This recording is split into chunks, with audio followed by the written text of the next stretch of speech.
Indian army को हम गलियां साफ करने में लगा देंगे और मैं अब्बू से कहूंगी कि गोवा के साइल पर एक बड़ा सा घर ले लें। मुझे हिंदी जबान लिखनी नहीं आती, अब सिर्फ उर्दू चलेगी। हाँ, कितना मजा आएगा जब हम दिल्ली गेट पर गाय के कबाब खाएंगे। ताजमहल पर जश्न तकमील पाकिस्तान मनाएंगे। फतह के बाद 2020 की छुट्टियों में मैं शिमला जाऊंगी। हम जब आएंगे ना तो पूरे मुल्क में बाथरूम बना के देंगे।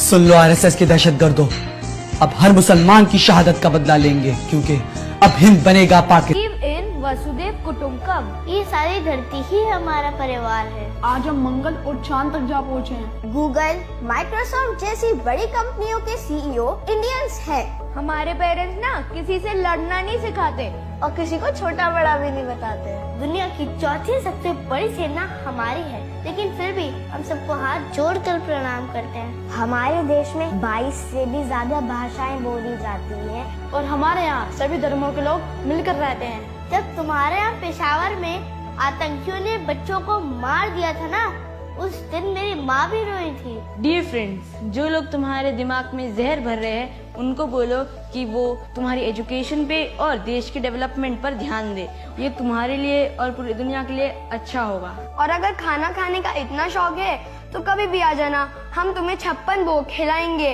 क्योंकि हम मेहमान को भगवान मानते हैं। भारत माता की जय, भारत माता की जय। वंदे मातरम। जय हिंद, जय भारत।